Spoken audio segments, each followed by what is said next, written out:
Good evening and willkommen or willkommen bienvenue, welcome. This is, in fact, the Chelsea FanCast.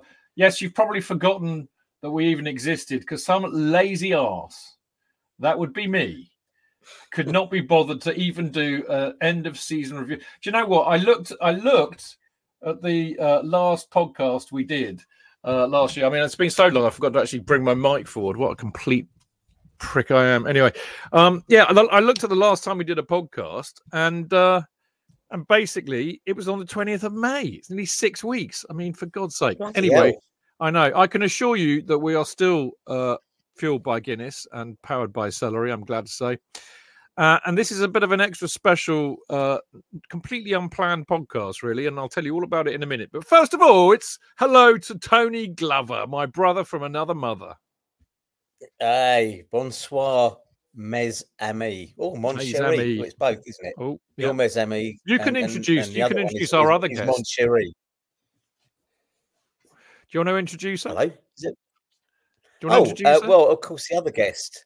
The other guest is my partner in smut buddy thoughts. Although it's only me that really has the thoughts, but it is, and she is just absolutely brilliant. It's the lovely, beautiful, inspiring, witty, sweary Alex Churchill.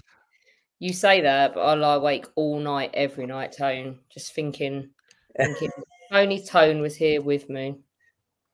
Yeah. You're just teasing him. That's cruel. That's cruel. That's like a cat playing with a mouse, man. It is. Absolutely. Unbelievable. So yeah, I mean, basically, why are we here?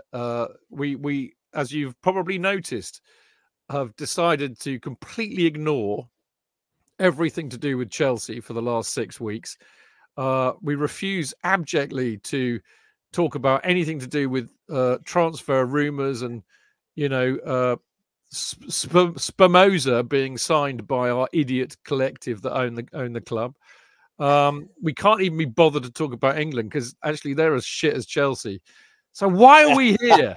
I thought we were going to sleep all summer and hope we were going to wake up like Bobby Ewing and none of it had happened. I know. Some of it still in the club. I totally agree. Well, there's a very good reason why we're here, and that is we're gonna. As you probably know, I mean, some of you will know, some of you remember from last season, but Alex and her fantastic company, Historia, 5 years ago, organised a trip to France and Belgium, the Western Front, Somme and Ypres, and a few of us under the banner of the Chelsea FanCast went out there, and we had a rather jolly good time. And we thought we'd repeat the exercise, which is what we've just done. So, in fact, last weekend, me, Tony, Alex, Johnny Dyer and Holmes, and another 11 intrepid Chelsea FanCast listeners were absolutely spellbound by Alex and Johnny and Holmes as they toured us around the battlefields of the Somme and Ypres. And we had such a good time. It was so good on every level that we all said, actually, this was agreed on the coach on the way home, but we all said, we'll do a bloody podcast on it because it would be nice to share just how much fun we had doing it. Now, before we get onto that, the only football we're going to talk about tonight is plugging the Chelsea FanCast because it would be very rude not to. Now, normally at this juncture, I'd say you need to listen to this show or watch this show live because it's on Mixlr and it's on YouTube and it's on at 7:30 on Monday evening and a Friday. But we're not doing it live because we thought I'd do this as a recording. But normally when the season starts, just to remind you, we do it live. We do it on Mixlr, mixlr.com, Chelsea-fancast.mixlr.com, and of course YouTube, Chelsea FanCast. The great thing about both of those is that you can write little messages to us while we're doing the show and join in, which is always great fun. We're on Chelsea FanCast on all the socials, of course, and you can subscribe and listen, download whatever you want to do on Acast, Spotify, Apple, and all good podcast platforms. Make sure you leave us a stonkingly beautiful 5-star review. Now, it's also a really good time to say thank you hugely because it's the end of the month, so they've just had to pay us. But Patreon, we do have a Patreon account, and if you do become a Chelsea FanCast patron, it all helps, a few shekels each month. It all adds up.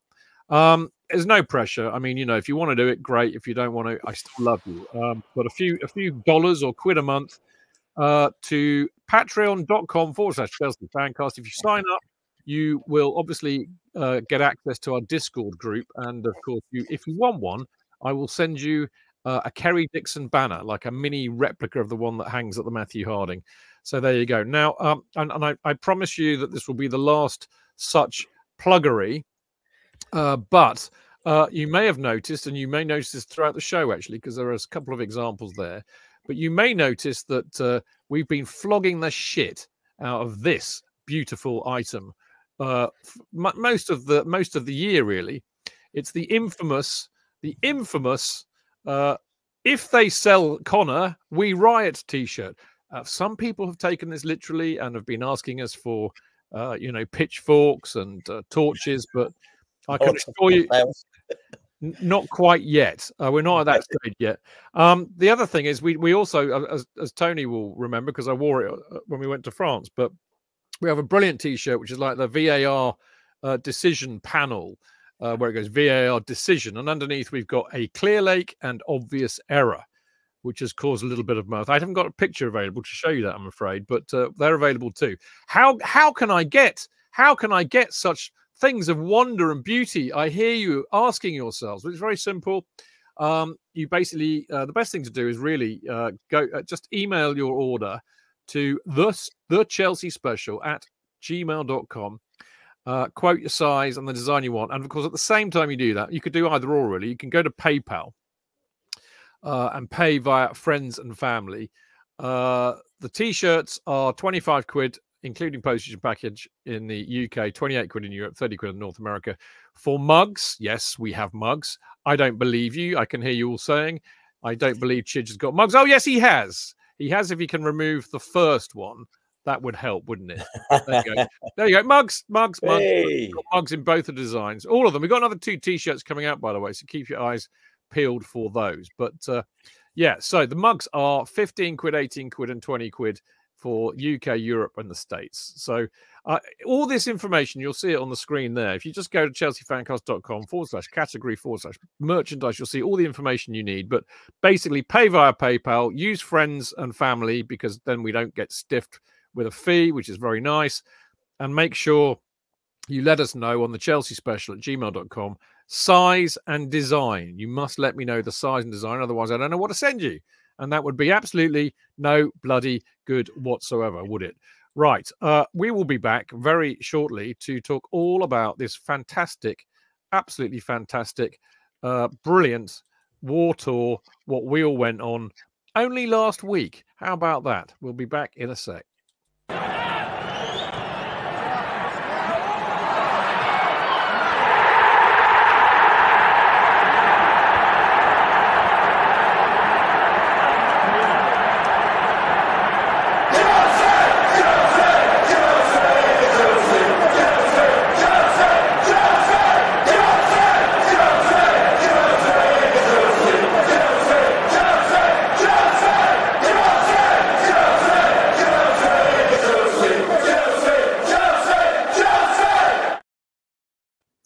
There we go. Welcome back. Right. Okay. Time to talk a bit of history, a bit of World War I history, and a little bit of Chelsea, a little bit of football mixed in.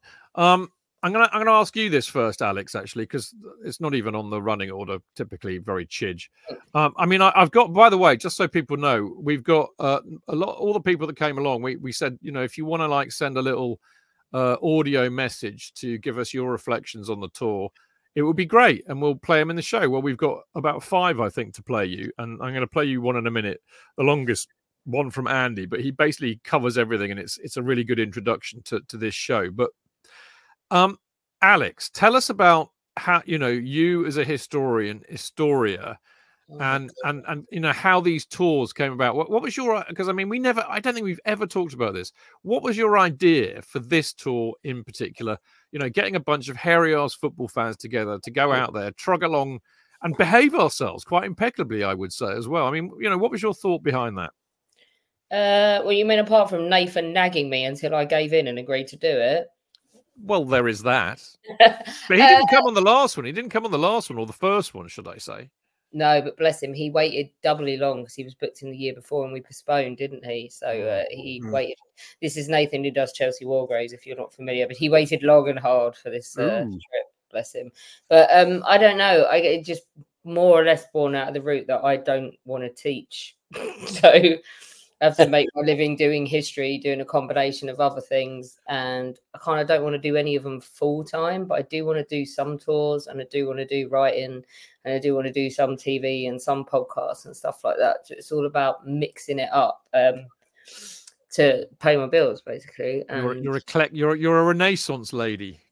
Yeah, I don't want to do the same thing all day. Me neither, mate. Yeah, totally get that. Well, why this tour particularly?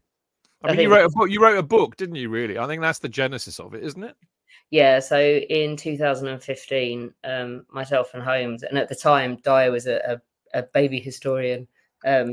He's very much a baby. Yeah, very much not now, but the three of us had worked on it. And actually, there are a couple of other people involved as well, like cheering on from the sidelines and looking stuff up to people like Leslie Blacklaws and Stuart Disbury. We used to call ourselves the Khaki Blues. We wrote a book about Chelsea in the First World War. And it wasn't so that we didn't do a Liverpool. We didn't do a book going, we're the greatest team in the history of the world. And this is how you should have done the war.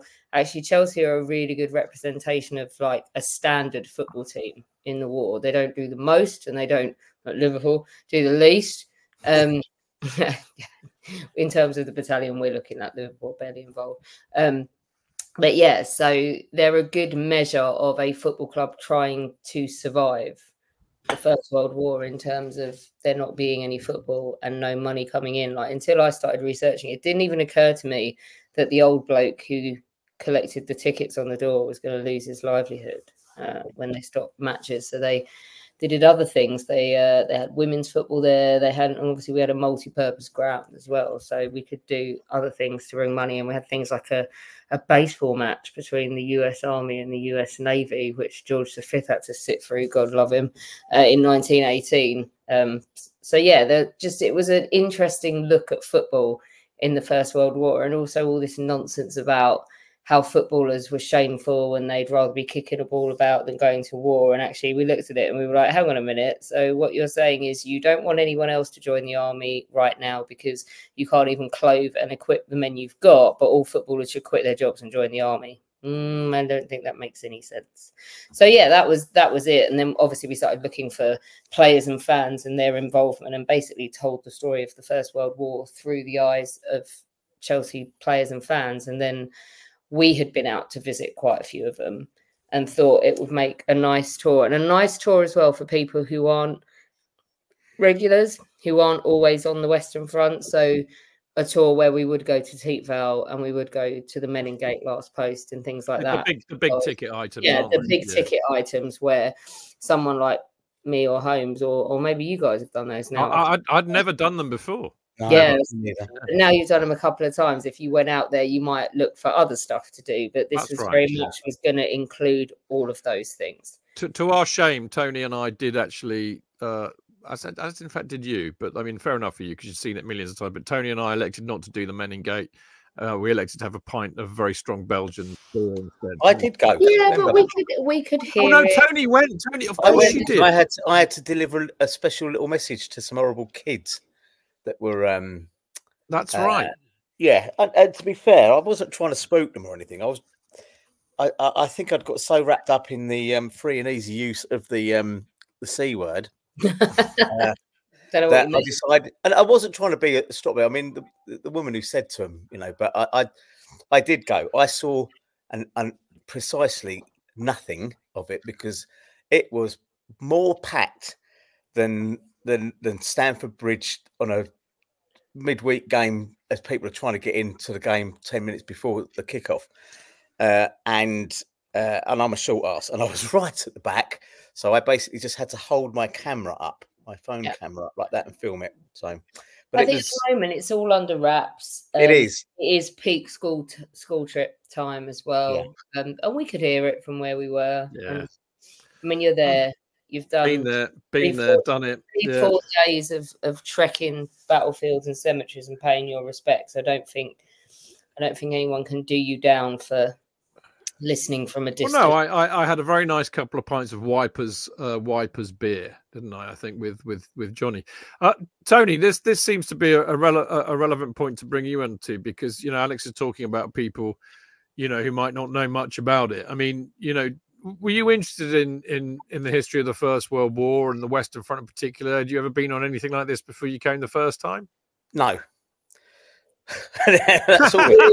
Okay, that's a great show tonight. In France, you've driven past it all. How many times? And the thing is, I've never really considered the Great War.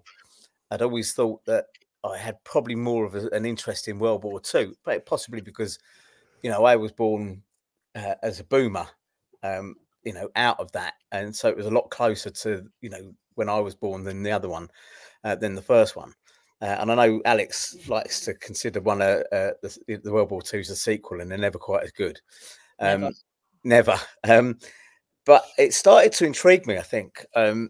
After we did that first trip, I had no idea. I had no idea what to expect. In fact, I was pretty nervous because I didn't know Pete and Liz and Lisa and Pete. I didn't know anybody other than Alex. And that was by a hello, really. Johnny Dyer through the old Chelsea blog that we used to write, and the Podding Shed.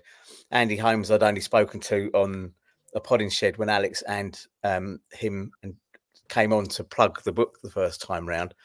And so it was I was but when I got there, this is not trying to blow smoke up anybody's arse, but it was a revelation. It was. You have to, I think, go there. Sometimes you have to go to these places, and it's a bit like the when you go to Auschwitz-Birkenau, and you think, Christ, this did actually happen. And being there, it almost covers you in the whole aura is the wrong word I'm looking for, but you kind of get the sensation, the atmosphere, and everything, and it brings it home to you, I think. And there's nothing like when you walk into one of these Commonwealth War Grave Commission sites and you just see row after row after row after row of headstones, and it's really quite moving. The stories, I think if you went on your own and you just went and looked up a relative or whatever, and you didn't have that background and the stories or whatever, it could just be visiting a cemetery. But when you've got somebody there saying this person did this person did that, this person was a month away from coming home and didn't get there. There you go. That's a great picture there, Chidge. And I think that's what sort of brought it home to me. So when we went into this trip, this one being the second one, I was a lot more. I'll tell you what, I was really pleasantly surprised at. I was pleasantly surprised at the fact that I wasn't the only one prepared to ask a stupid question. The one when everyone's waiting to get back on the coach, and Alex or Johnny or Holmes would say, any other, and you can see normally you think everybody would be looking at you going, no, we want to go somewhere else, but it wasn't. And I think there was that, and how much I remembered as well. There in fact is Tony asking a question of Holmes. Yeah, that is me. I was asking a question. And some of me sometimes think, but I'll tell you what, with Alex and Johnny and Holmes, there is no such thing as a stupid question, and that was, that's enlightening. If you're an adult, it's very. I mean, look, a kid at school will put their hand up and go, "Yeah, but what was it like?" And we all know what that kind of thing were, but what was it like? This one is much more. If you were never patronised. Never made to feel daft, even though at one of the cemeteries I had a bollock shot off. Not literally, by the way, people. Not literally. Not literally. No shots were fired in reality. Yes, no shots were fired in the making of this podcast. Lots of shots were drunk, but not fired. Yes, but no. But it was the stories were great, and I will say this as well, because it would be very easy for people to latch on this and go, we won the war and all this sort of stuff or whatever. But when you go to Langemark Cemetery, and there's 46,000, I think, Germans buried there, right? And the headstones there are granite rather than the white stuff that we use. I think it's a more darker colour. It's a very sombering thought, and I always got that impression. It was always this thing, you know, when people like to sort of big us up and all this sort of stuff, but a lot of these kids, a lot of these young soldiers probably didn't have a clue what the fuck they were fighting for. They were just told, go there, do this and whatever. And it really brings it home to when you've got the pictures as well. And you've got Alex standing there with the iPad and showing you these pictures of these people, of where they come from and all this sort of stuff. It is moving. So no, I didn't know that, but I took the gamble that it would be something that would open my eyes. I'm one of these people, as you know, Chidge, that likes to be challenged on my thought process. You know, I did a degree with Open University simply because I wanted someone to tell me something different. And so that's what it was. It meant that much. It was fantastic. You know what? I've got a little clip here from the lovely Robert. And actually, before I mean, because it relates exactly what you're saying about Alex, Johnny, and Holmes. I always call Holmes because when Alex introduced me to him years ago, she introduced him as Holmes, and I've never called him anything else. Everybody else called him Andrew. It really confused me. I still can't call him Andrew or Andy. It feels weird. I know, I can't do it. But I should really tell you who was there other than us five. We had Andy Willis, Daryl Middleditch, Robert Randall. Robert's very heavily involved with the Chelsea Grave Society. Frank, we had Mark as well, and who else did we have? Matt, also named Rusty. More of that later. Nathan, Richard, Lancaster, and Stuart. The lovely thing, which I mean, I'm sorry, but this is going to be one of those great shows. I mean, it's a shame Jonathan's not here because it would have suited him to the ground really. Because we're going to go all over the place and ramble and waffle, and it doesn't matter. But sadly, he didn't come, so there was no point in having him on, really. I mean that most sincerely, folks. I really, really do. Now, one of the things that I took away from it, which is a bit up my own arse and selfish, I suppose, but hey. The first time we did this trip, it was a Chelsea FanCast tour, but not everybody was really, you know, an avid listener of the show. And there were a lot of couples that went, and a lot of people just kind of did their own thing, really. I mean, me and Tony stuck together like Tweedledum and Tweedledummer. But you know, this time, you know, everybody was I mean, you know, like Richard. First thing he said when we met him at the salubrious location of Maidstone Services, as Tony and I we'd made the decision to have cans because it was 10 o'clock and we knew we had to get up at 4. So, of course, we got cans of Stella, as you do. But anyway, the first thing that Richard said was, Chidge, I've listened from the first show, mate. And I thought, bloody hell. But they're all really avid listeners of the FanCast. And in a weird old sense, I think it kind of brought everybody together because we all kind of went out, you know, as a group. Everybody got on. It was lovely. This is a theme that comes through most of the comments that people have made. But the first one really kind of alludes to how fantastic Alex, Johnny, and Holmes are. So have a listen to this. I'm very fortunate that my first ever experience of the World War I battlefield sites and cemeteries should be in the company of two amazing groups of people. Alex, Andrew and Johnny from Historia Tours, who taught us about World War I with real insight and a sense of fun like they were your most favourite teacher from school. And the unique bunch of Chelsea fans on the trip. I say unique because it amazed me that a group of guys who were scattered across the world came together for 4 days, and within a coach journey to Arras, we had bonded together like we'd known each other for years. It was a pleasure to walk, talk, dawdle, and drink with you all. I knew that Chelsea fans were the best, and to that I can now add the knowledge that Historia tour guides are also the best. And no, I'm not on commission. Here's to the next trip, and hopefully see you there. Wasn't that? I mean, how lovely was that? This is your life. It is a bit, isn't it? Yeah. Alex, this is your life. We don't have a red book. I love that point he made. And I just wanted to reiterate it, really, which was, I don't know. It's difficult for me because I know you so well. I mean, we're great buddies and all the rest of it. So it's kind of a bit weird being lectured by you in the nicest possible way. But I can try and be objective because actually you and Holmes and Johnny, the lovely thing about it is you know, quite often you go on tours like this and it's like very much, no, I'm Queen. What I say is the most important thing and you can all shut up because I know more than you. You three are not like that. There's such a lovely light touch. You're just wonderfully enthusiastic, passionate, and curious about it, and inclusive. That's the lovely thing.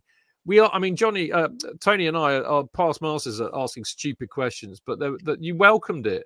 It's a lovely, lovely thing you have there, and I'm so glad that Robert picked up on that, Alex. Yeah, I don't think I'm not the kind of person that has to know everything and be right about everything on tour. Any one of us three, if you ask us something and we don't know, we won't bullshit you. We'll just say, "Oh, we'll look it up and let you know." Yeah, no, it's lovely. Right, I've got a lovely clip from Andy here, which I think offers a very good kind of preview and summary. Well, preview of what we're going to talk about and summary of the tour. It's a bit long, but it's about 7 minutes because Andy likes a bit of chat, does Andy? But it's wonderful. It'd always been an ambition of mine to visit the battlefield sites, the cemeteries of the First World War. I remember, I can't believe 5 years have gone by since the last one in 2019, but I wasn't in a position then to go on that one. Like many of the others, I was alerted by the Chelsea FanCast of this year's one, and the opportunity to do so in the fine company of some fellow Chelsea supporters. For me, it was a no-brainer, and my word, I wasn't disappointed. Somebody has reflected it was very much old school Chelsea, 60s, 70s, 80s. Really a common bond that it made the company so easy, the banter, the laughs, and indeed some conversations that went that were curious about each other's lives. And yeah, it was just absolutely brilliant, a truly memorable 4 days. I've got to thank Historia's Travel, the historians Alex, Johnny, Andrew, the tour. There were far more than tour guides. The expertise, engagement, attention to detail. I truly learned so much. It was really entertaining. It was always passionate. It was always engaging. And I've got to add in also on some details. I mean, the main focus of particularly in the cemeteries, was to pick out Chelsea players who had sadly lost their lives on the front.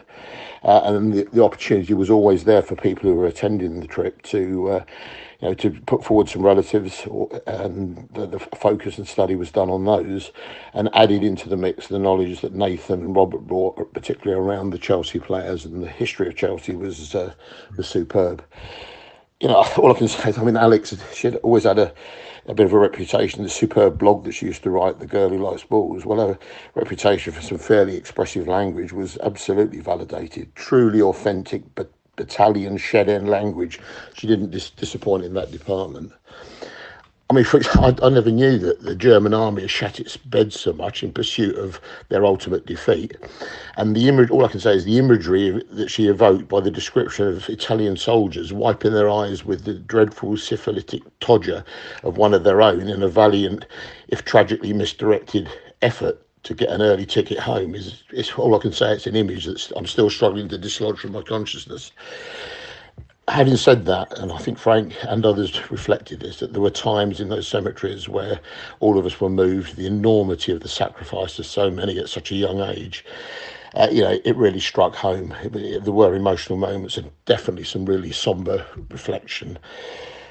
I guess I'll just put together, just as I claim to indulgence here, sort of 4 or 5 standout memories. Early on, I never thought I'd be drinking on that Thursday night, drinking beer in W.H. Smith's with Chidge, Tony and Richard at 11 p.m. This is on the first night before we even get across the channel. And then at the same time, finding ourselves, all of us and some others, becoming employees of the said organisation for the purpose of parking.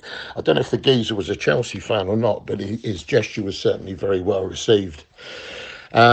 I've got to mention the coach as well. I mean, I thought he'd come out of one from Cobham. It was that big. There was only 14 of us getting on it, but it was truly a bit of a luxury item. And Gary, what a brilliant driver, an ex-Marine, quiet geezer, but with a death stare that would have been more than useful on the shed in the 1980s. The first day, we're over in, approaching the Somme area, and I'd always heard from the FanCast, Chidge referring to schoolboy errors. Well, we went into the first pub cum museum, and he was caught short. And now I never view a €5 note in the same light, and I vowed that if I ever get caught in the same situation, I'll certainly go for the far more comfortable option of taking off one of my socks. The first evening in Arras, I forgot the clocks had gone forward or whatever they do over on the continent. Missed straight away. Everyone bonded together, went out for a meal. Well, I was caught on me Todd, so I thought, well, I don't speak a word of French, so I popped into some sort of, I can only describe it as a youngster's pub come restaurant, and the geezer comes up to me and says, English, fish and chips, grand beer, or big beer, or whatever I said. So I thought, well, that's useful that I was used to languages back in the day. But the long and the short of it was, Arras, where we were, it was a seething tide of humanity. It was like Glastonbury, a sort of techno Glastonbury. But fortunately, I managed to catch up with the fellas, and that first evening proved to be the forerunner of the other evenings to come. The final reflection was on the last day, effectively, of the trip, short of the Monday on the way back, and it was at Tyncott in Ypres. It's been referenced in some of the others' comments, just for the camaraderie of those that gathered round.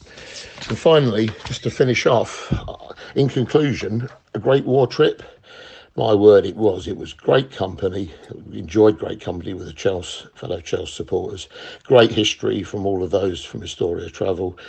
A great German beer, frighteningly, dangerously strong. Great banter, great Chelsea event. And all I can say is thanks to everybody that made it such a memorable 4 days. If I can get on something similar in the future, wherever that may be, I will do all the best. And thanks to Chidge, to Jonathan, to Tony, and all those that contribute to the Chelsea FanCast. It's such a fantastic show. And I just finished in their traditional way by saying, up the Chelsea. Just one last thing, as a PS almost. Not great German beer, initially French, but particularly great Belgian beer. I'd like to put that on the record because we wouldn't want to hand too many compliments to the opposition, so to speak, in the context of where we spent such excellent 4 days. Great Belgian beer. Cheers. The inimitable Andy. Okay, let's get this one out of the way first, shall we? Tony, trouble at Tommy's. I don't know how to describe this because we were due to go to a nearby cemetery, and it was pissing down with rain. So I want to think it was Alex. It may have been Johnny. It may have been Andy. But someone thought, well, the best thing to do here is sit this out. And where better than to go to a pub that's a museum. So we did, to Tommy's Bar in Paix Dieu. It is fantastic, this place. If you ever go there, the beer, I think they only serve 2 draft beers, which one's blonde and one's amber, I think, or something like that. They're fantastic. So don't get all stroppy with them when they say that's all they've got, because these beers are mustard. They are beautiful. So we were in there. I was thinking, well, it's about 10:30 in the morning. Is it too early to have a beer? 11 o'clock, something like that? Of course it's not. So got the beers, and we were all mingling and chatting or whatever. Chidge disappears to go into the gentleman's room. Off he goes. I walk in after him, not long after him, and I'm having a bit of a leak and whatever. And as gents do, he came out and he's he said, "You'll never guess what I've had to do." And I'm thinking, you were in the trap, not at the urinal. And I'm thinking, at this point, I don't really need to know what you just did in the trap on your own in a Belgium in a French pub. Me, the 14th Duke of Wyborn, yes, exactly that. And then as we were walking out, he said, "No." He said, "No, it's not that." He said, "But when I went in there," he said, "Of course," he said, I had to have an evacuation. Right, I'm trying to be diplomatic here, right? He said, "I had to have the normal morning evacuation." He said, "Only to my horror to have made the schoolboy error of having evacuated or ejected the main body, right? Ejected the warp core, as they would say in Star Trek, and not noticed that there was no toilet paper, which is, let's face it, a mistake we've all made at some point. Now, if you're just having a wee, that's fine. But if you've not, then it can be a problem. Most men that I know would think, bye-bye underpants or bye-bye socks or something like that. Not Chidge. Chidge, I remember the days when we used to play Liverpool and we used to just sort of like taunt them with £10 notes and all this sort of stuff, because they were all on the dole. Chidge decided to use some €5 notes in order to ensure the battle zone was clear. That's all I can say, right? And then subsequently flushed said soiled five. They don't, because they're Euro notes. I guess there's no active treason going on here, and no active replacement. But that's what happened. So Chidge, in a blinding moment of inspiration, went against everything that any bloke I know would do, and decided to use money in which to wipe his arse and then flush it away. Of course, when he told me this, I was midway through a bloody mouthful of pint, which went splattering everywhere, because I'm thinking, Jesus Christ, and this is the start of it. I'm thinking, don't peak too early. We're on day one here. But yes, so none of us will ever look at €5 notes in the same way again. I think that's fair to say. And to the listener, dear listener, we did not let him fucking forget it either. Well, no, to be fair, I volunteered the information. You did? I did. I have no shame, so I volunteered the information. I have to also say it is without doubt the most expensive shit I've ever had. You know, I mean, thank God. I mean, because Tony was privy to this too, because he picked me up the night before when we travelled to Maidstone. And as I was leaving, my wife was trying to thrust as many euros into my hand as she could, none of which I wanted, because I have I pay with my phone. I don't need cash. What do you give me cash for? Not 14, for God's sake. She gave me rather a lot of euros.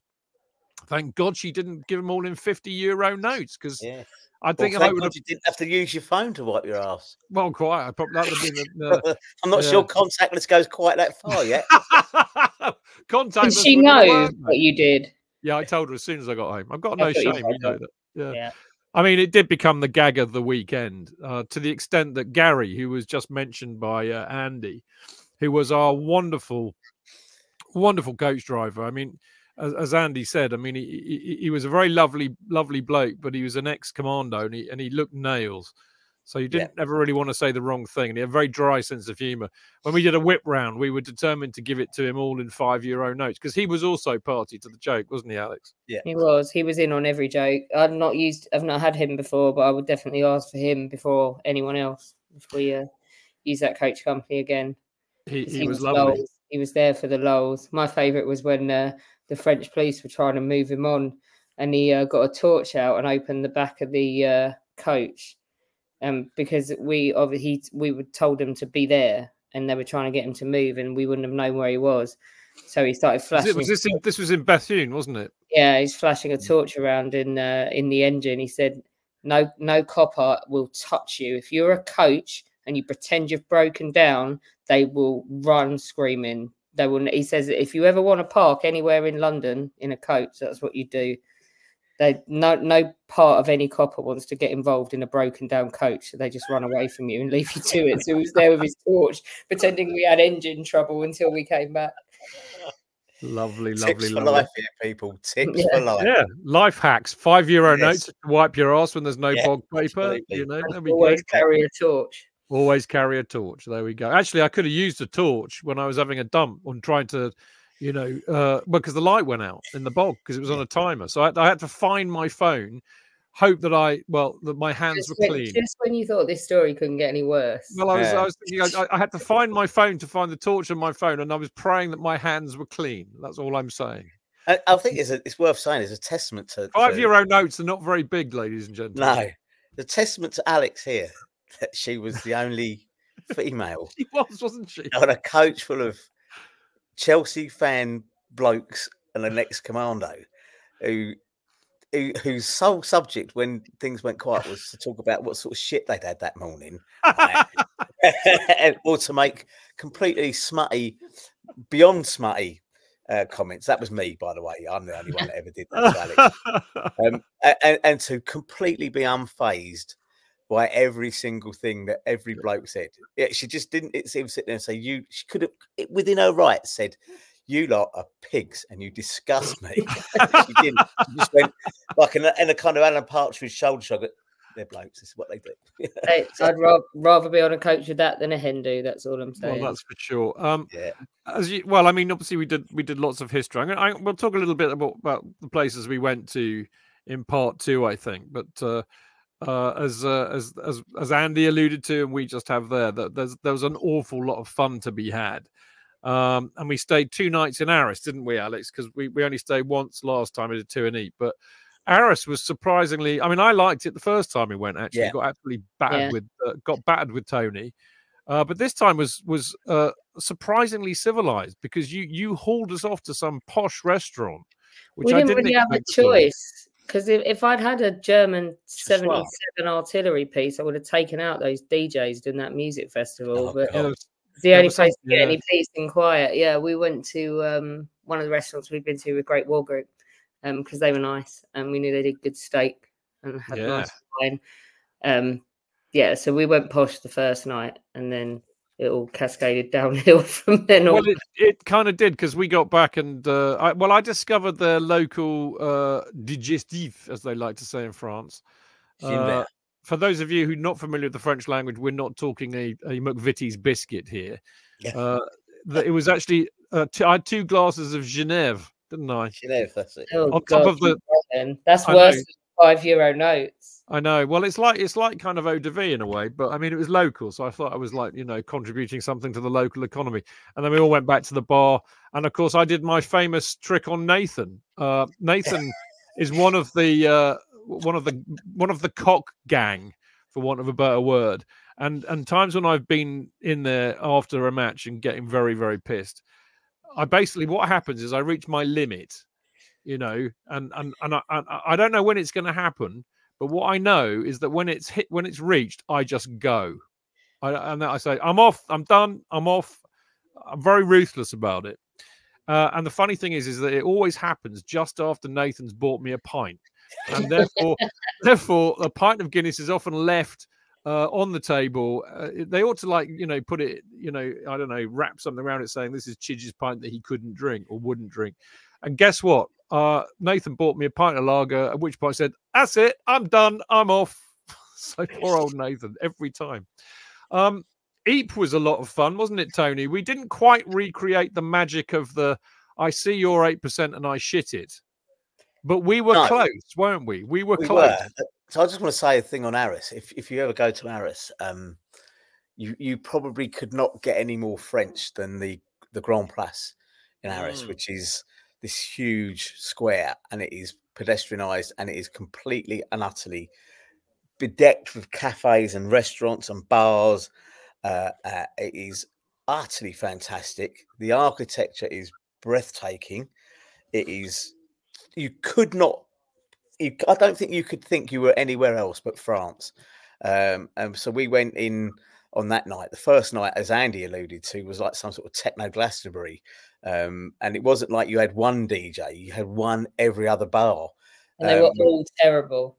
Yes, and they were all playing with the speed. The amps were all turned up to 11 in a Spinal Tap reference there.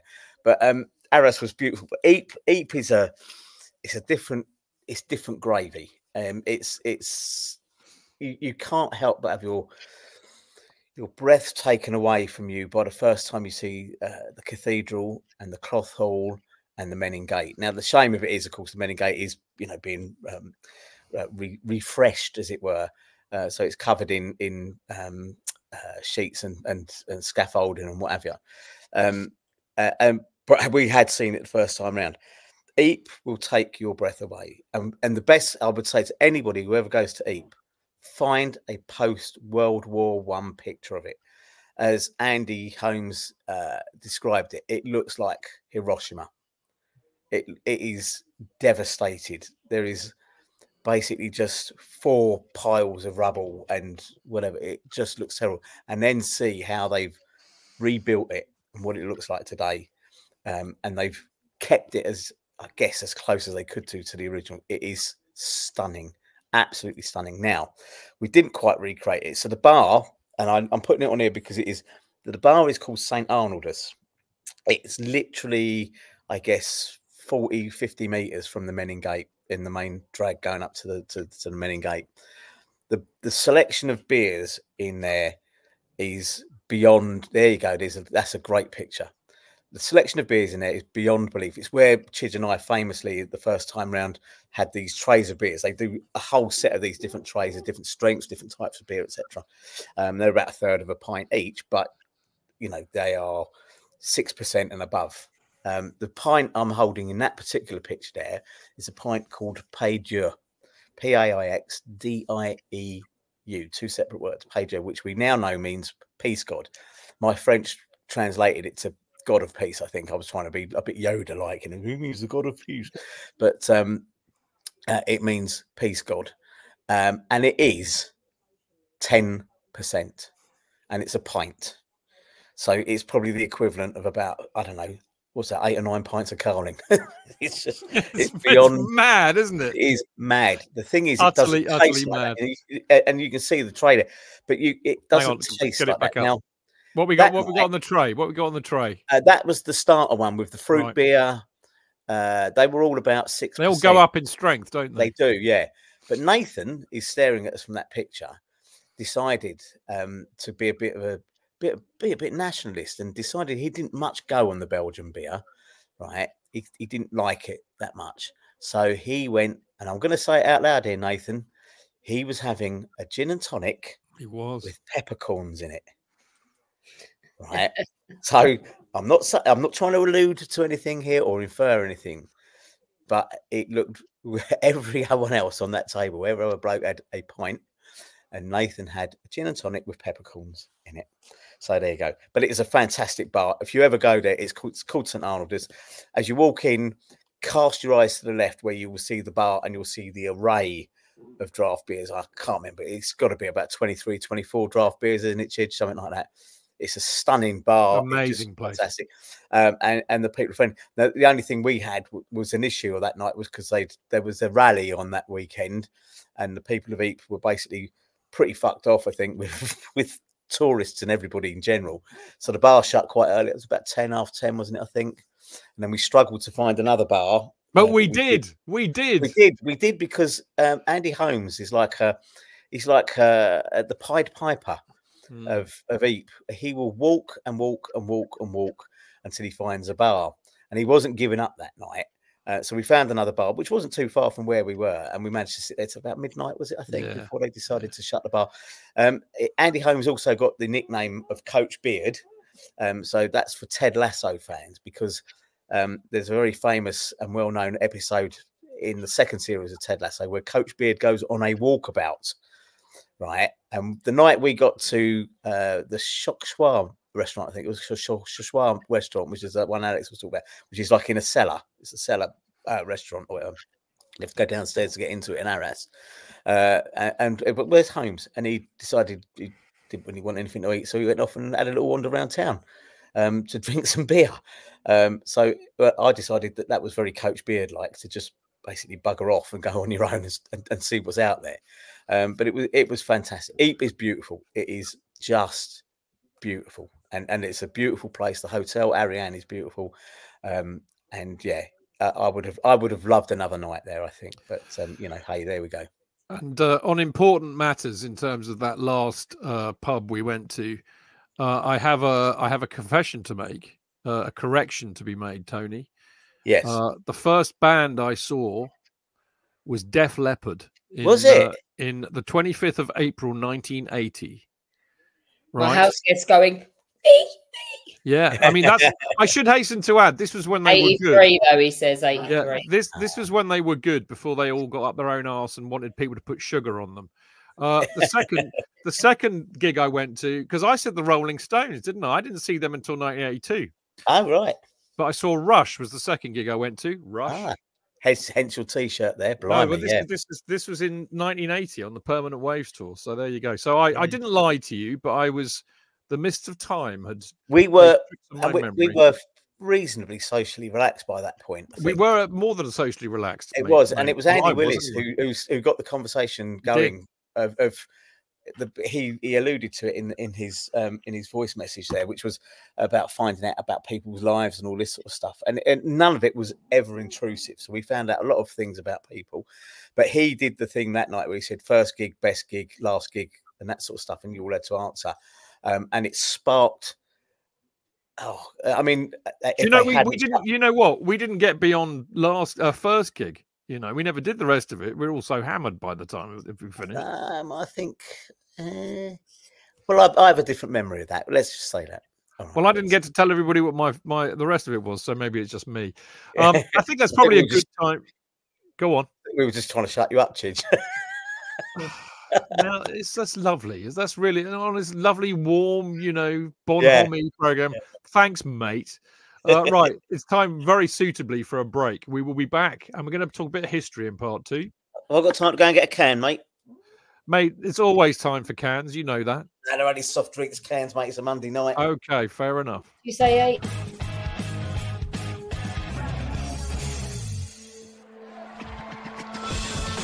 Real fans, real opinions. I'm Jason Cundy, and you're listening to the Chelsea Football Fancast. Up the Chelsea!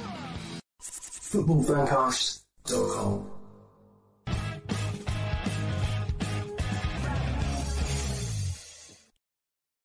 There we go. Welcome back. This is the Chelsea Fancast, the episode called Tour of Duty, Chelsea Fancast number 1139, specifically because we're talking about a wonderful battlefield tour that we went on a few weeks ago with the lovely Alex, who's here tonight. Hello, Alex. Hello. And Johnny Dyer and Andrew Holmes. And I lied to Tony when I said he had time for cans because he didn't.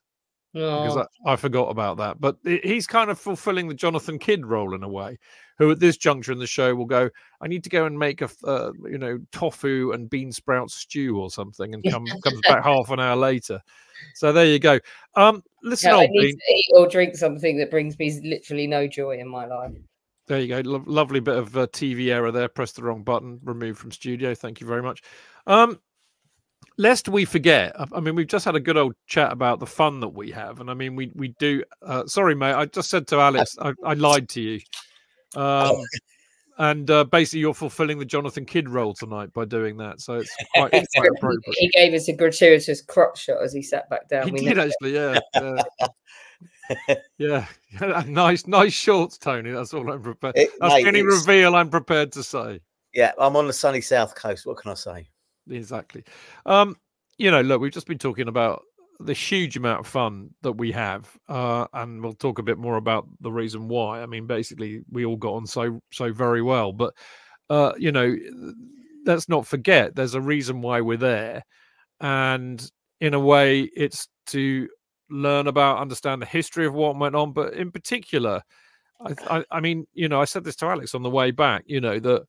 I mean, a bit less so for me this time because, I'd done it before, and Alex and Johnny and Holmes very kindly researched about my great-grandfather who got shot and killed in the Battle of Cambrai, and I went to see the battlefield and I went to see the grave, and it's very emotional. I mean, a few of the boys that have sent in messages that you'll hear in a minute all say that there were tears, quite a plenty. So it's really to honour the memory of a lot of very, very brave young men who were. I mean, depending on your bias, I suppose, but I would say needlessly sacrificed in many respects. And it is very emotional, isn't it, Alex? I mean, I don't think I can say much more than that. It just is. But I mean, you've done these tours an awful lot. I mean, this is your experience of it too, I would imagine. Yeah, I'm quite unapologetic about having the fun in the evening and that. I think it. Well, you and Holmes have always got a great story about this. So why don't you tell that? I can't remember what it is. What is it? Why it's a good thing to go and get hammered in the evening? Oh, is it the Chelsea fan that we do it in honour of? Well, actually, kind of, yeah. But I mean, that's more specific. I just think it's not required that you hand wring and cry the whole way around. I think it's enough that you've spent your hard-earned cash and free time on going over there to see these guys and learn about them. And I don't think you need to then go and sit like a monk in the evenings. You're there with friends, you're there with like-minded people. And I'll never be apologetic about taking people to do fun stuff as well. So like when we do the Arab Revolt, we go to Petra as well. And when we do the Northern Italy tour, that's the end of World War One, we're in the land where they make Prosecco and Oh dear. Yeah, exactly. Oh, me, are we driving past all the vineyards without going and sitting for for half a day and just having a break? And I'm unapologetic about it. I think that there's other cultural things to see while you're there. I don't think it's about how many cemeteries you can smash out and how sad you can be all the way around, because these guys aren't sad. I have a friend, Jonathan, who, when he goes out, he's in the evening, he collects his beer caps from his beer bottles. And during the day, he goes and he puts them on various graves that we visit when we go around. And what he's doing is buying a drink for those individuals. So it'll be someone he's researched or someone he knows. And he'll leave a beer cap on their grave, and that's him buying them a drink. And I think these are all young blokes. I mean, literally blokes in their early 20s, 30s. It's what they'd be doing if they had not died. They'd be out with their mates. So a lot of the Chelsea fans we researched were out rather too much with their mates and didn't show up for parade and got punished for it. Can you remind? Was that Bob Whiting? No. Oh, Bob Whiting's technically a deserter. So he played more games for Brighton than he did for us. And Brighton were lovely when we were writing the book, giving us photos and stuff like that. But yeah, he came back. He did the Battle of the Somme, and then he came home afterwards on some leave and vanished. He went AWOL for a little while. He came back in the end, but what it was is he's just lived through the Battle of the Somme. He's come home, his wife's got a baby, and he thought, bugger this, I don't want to go back. I don't. And actually what they did with most of these guys, he turned up after a little while, put his head on straight, went back, and they didn't do anything to him. There's no I think Holmes gave you the statistics about the shot at Dawns of one of the cemetery, how few of them were actually executed, and how some of them actually were bona fide murderers, rapists, and scumbag human beings. I mean, if the army's got a million odd guys in it at any point, statistically put a million blokes together, and some of them are going to be arseholes. But yeah, Bob Whiting just had a wobble, went back, and poor bugger was killed a few months later at Arras. So he didn't do him any favours taking extra time off. But yeah, I feel like these are ordinary people, and sometimes I think Holmes, Dyer, and I are all in agreement that you don't have to hero worship every single one as well. Well, I think the idea really is that you celebrate life in a way, because we're able to celebrate that life because they gave theirs. They gave their tomorrows for our todays, and that's exactly the point, isn't it? I mean, Holmes always adds that everybody's view or kind of learned history of World War One and the First World War and the trenches in particular was that it was all utterly horrible and mind-fuckingly terrible, which was true while they were there, but they weren't on the front for an inordinate amount of time. And when they weren't on the front, they were out behind the lines, and quite often they were getting very pissed. So, he says... biggest experience of a First World War soldier is overwhelmingly boredom. Yeah. Yeah, it's amazing, isn't it? Kind of the first place. I mean, I know that we went to Beaumont Hamel, first up, where the Newfoundlanders met their sticky end, which is very tragic because so many of them were killed. But we weaved the football in, didn't we, at Longueval? Was it Longueval? It's kind of Delville Wood, really, isn't it? Yeah, there you go. Is a village that backs into Delville Wood, which was the problem with getting hold of both of them in 1916. But there's a reason they put the Footballers Battalion Memorial there. Bless you. Sorry. Bless you. You've even kicking off. Yeah, and it's one of the things we always do on the first day when we do this trip now, isn't it? As we go to Delville Wood, because it's sort of synonymous with the South Africans, and they took an absolute beating in there, but they were in there about 4 or 5 days, and that fight for that wood went on from mid-July to the beginning of September, and they kept just rotating units through it. So it's very much not only about the South Africans, and it's the first big fight for the Footballers Battalion, which was founded in Fulham Town Hall, obviously just a stone's throw from Stamford Bridge. So, and we think that statistically we worked out, I think that the two clubs where the biggest contingent of fans came from who went to serve were Chelsea and what is now Leyton Orient. So yeah, we always go in there and we have a bit of a chat and a walk around, and we talk about what it was like when they were there. And it's quite hard to imagine. I think Tone probably articulate this better than me because I'm there so often. I'm just basically dead inside. But I think you look at it now and it's this beautiful forest. And especially if you go in the spring, there's bluebells everywhere. And then you show people the pictures of how there's not a tree left standing and they're a bit like, fuck. Yeah, it's bonkers, isn't it, Tone? It is. And I think you've made a good point there, that it wasn't, we weren't larking around in the cemeteries and on the battlefields. We were paying due reverence, and the questions might have sounded daft, but they were grounded in interest and a genuine desire to want to know what was it like, and you hear these stories. And I still, it's a kind of maudlin thing, but I still cannot and will not ever get over the fact that so many of them were just months from the armistice when they lost their lives. Yeah, and even then, the point was made that even at the armistice, no one knew at that point that was it. It was an armistice, but it didn't mean it necessarily was the end. No one knew whether one side might kick off again and whatever.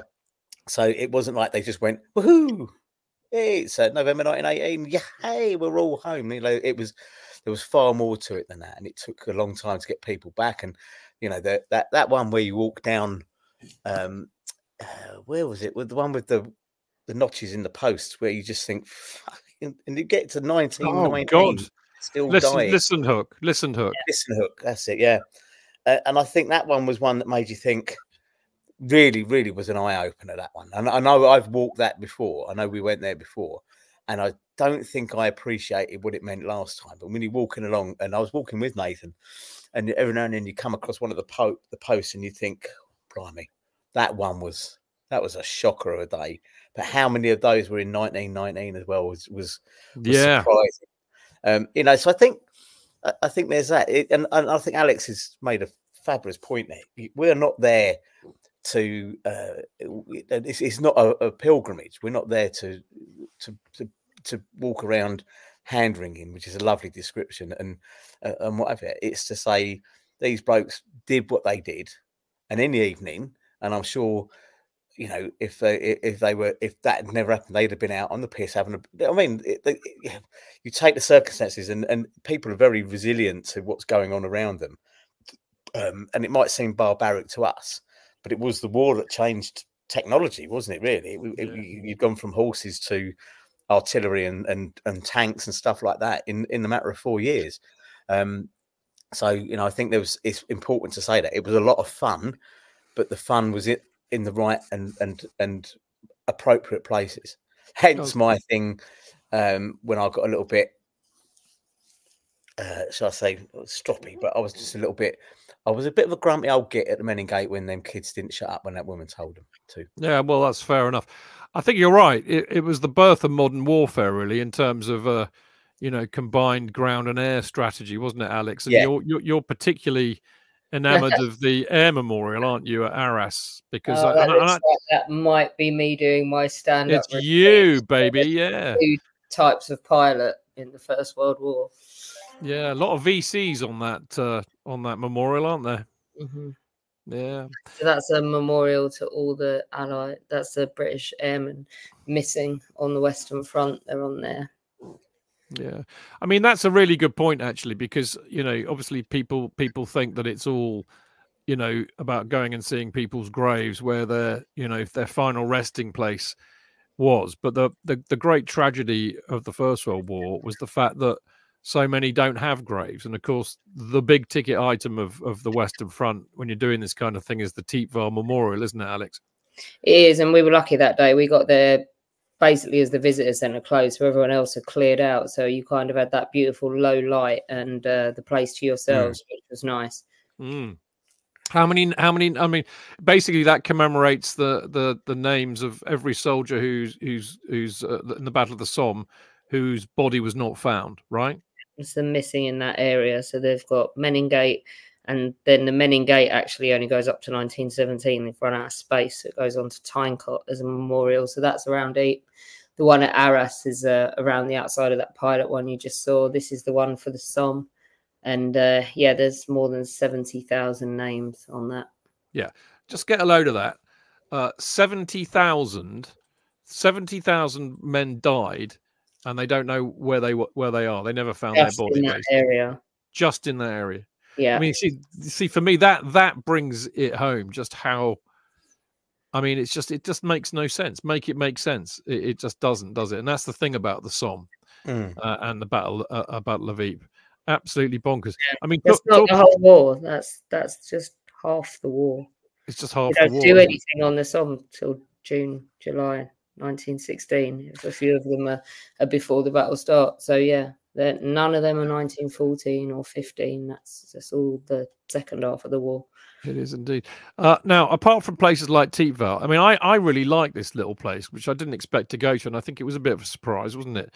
I can't remember the name of it either, but it was just outside of Arras, and Nathan found a Chelsea player there, didn't he? Oh, that was right. Yeah, so we did a stop. He had some of his they look like kind of tops cards that he does with the guys who they found on, and we wedged it in. But yeah. Do you remember the name of the cemetery? I did. It's the one we stopped at first thing in the morning because Holmes and I legged it across the road in traffic to get a picture of that bloody hot air balloon. That's right. I So, did too. What I like about this is quite a small cemetery. So, you know, from what I learned from you guys, you know, these are basically battlefield cemeteries, aren't they? So they pretty much buried them where they fell, or very, you know, while the battle was going on, right? Yeah, this is. I'm on the verge of remembering which one this is because it was the first one on the Sunday morning, and it's out towards Monchy because we took a detour to go east of Arras to go and get this one before we then headed north. But it's gone out of my head. But it's just east of Arras. I've got another photo that actually has the name of it on there, but it's just beautiful. And there are lots of little cemeteries around like that, and they're fascinating because every single, you know, one of them tells a story. And of course, the story that we discover is the story of the battle on the Western Front. And there's a lovely picture there. Now, this is taken at Vimy Ridge, and it overlooks basically the whole of the Somme battlefield, doesn't it? Really, I mean, you got loose. You can't really see it on the photo, but the two what we referred to as breasts of the loose slag heaps are up there. There's a battle there, wasn't there? But that looks out on pretty much everywhere where we were going or went, doesn't it? Yeah. So yeah, we were basically our entire journey there. But you know, you can see from that why Vimy Ridge was so important and why they spent 4 years bashing away at each other. First the Germans and the French, and then the British and the French, and then eventually. So the reason Canada have claimed it is because it's the first time really. It's like it's their birth of a nation. Basically, you had all the Canadian divisions go in action together, and all the provinces fight together. And instead of sort of fighting as British people in Canada and Japanese people in Canada and people, Americans who didn't, it was Canadians. They were all Canadians. So yeah, it's a really special place for them. But I get people off the coach and I take them to the French Moroccan memorial from 2 years before. And I don't know anyone who turns around to look at that before I'm done with the French gets penalised. Well, indeed. I mean, you did. There was actually I found this very interesting this time around, because of course we didn't do it last time, but you did focus quite a lot on the French. Sadly, I don't have a photograph of your favourite General Barbeau. I took as many as you those days, but he was quite a character. I'll be doing a Substack on him on Monday, maybe later in the week, maybe Thursday. So yeah, if you want to know more about him, but he's one of what I'm saying about all these French people that fought for these. There's a French battle of Arras and a French battle on the Somme before in 1914. Yeah. Not to mention, it's the 1st of July. We're recording this today, and I think most people would be surprised. Most laymen would be surprised if you told them that this was a combined British and French offensive on the 1st of July. Yeah, it's very appropriate, actually, that we're doing this on the 1st of July. It completely went over my head, that. But there you go. Now that's the Vimy Ridge Monument, by the way, on screen now, which is it's breathtaking, and we were lucky. The sun came out for us, didn't it, Tony? It did. Yeah, it's. I think that's the one where we had. Holmes, Andy, and we took a couple of team photos where we worked out how to use the timer as well. He already knew how to use the timer on his camera. I just had to work it out. And I think it must be the highest place we go to in terms of altitude, because the view right across from the top and that panoramic picture sort of summed it all up. It's an amazing place. Yeah, that's it. And you know, I don't know. I'm always kind of taken aback by how much access you get to these places when you're there. There's very few places where you're not allowed to walk and have a look and mooch around or whatever. Well, apart from Vimy, because there's so much ordnance still there, they just put sheep on it, which is why you get exploding sheep. Man, you did fall foul of the over exuberant Canadians at one point. We did, didn't we? For vaping and walking on the grass. Yeah. Yes. Not like you were trampling actually on the battlefield. It was a corner of grass outside the visitor centre. Yeah. The top personally, but I know it was a bit weird, but there you go. You weren't vaping in a shell hole or anything. If anyone's going to get the wrong idea.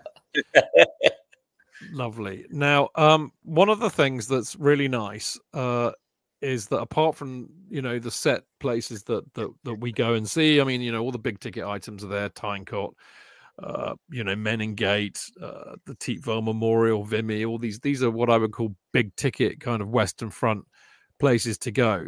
The other thing that Alex and Andy and Johnny do is that if you tell them that you had a relative that's buried over there or fought over there or died over there, they will jolly well do their homework, and then they will quite often not tell you and then surprise you, and you turn up there and you get absolutely double whacked. And sometimes they even give you a strange name like Rusty. We're going to hear from Rusty now. Hello everybody, this is Matthew from Dubai. I'm so pleased to have a proper opportunity to reflect upon the trip to the battlefields of World War I in France and Belgium that I took with the gang. I didn't really know what to expect, and I thought it was going to be about Chelsea, but actually that was just a sideshow.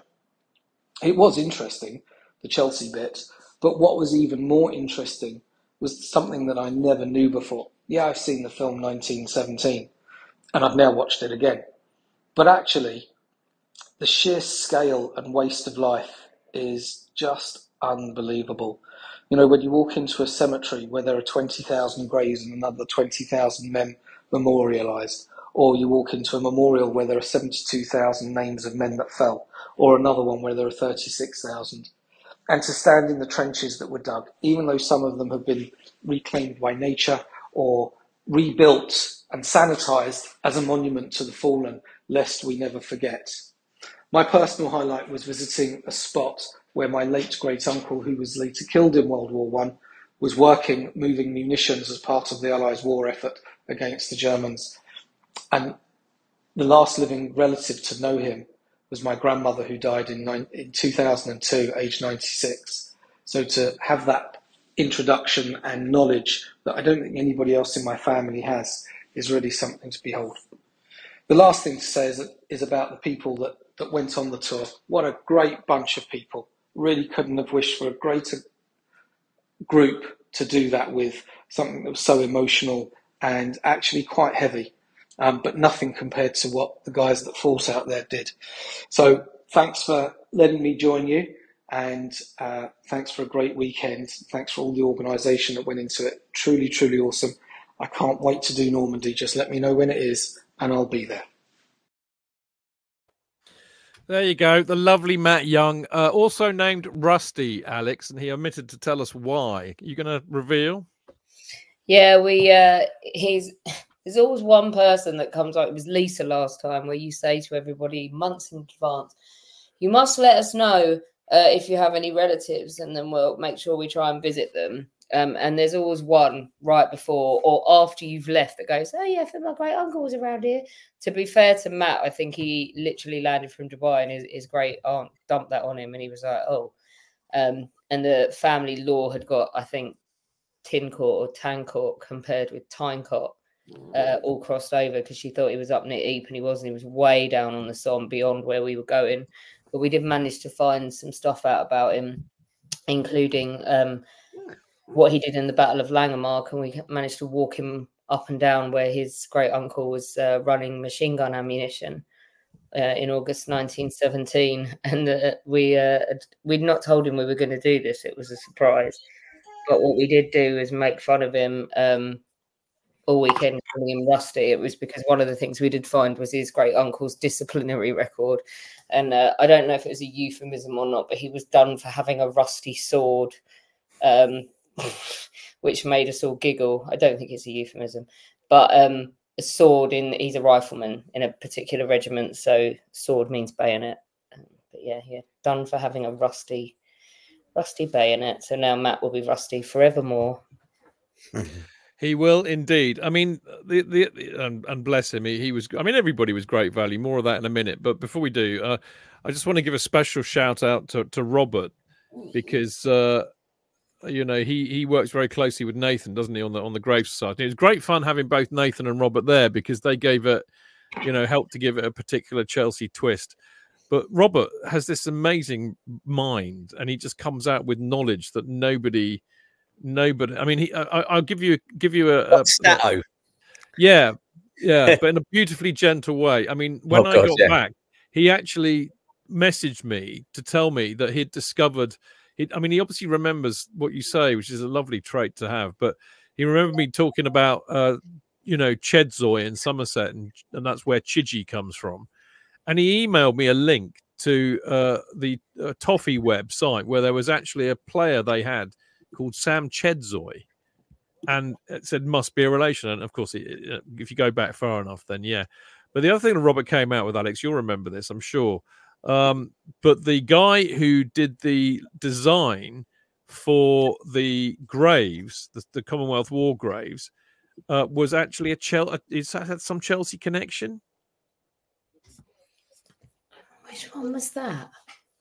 I think all of them. I think basically the font was designed by a Chelsea fan or Chelsea. It was font related.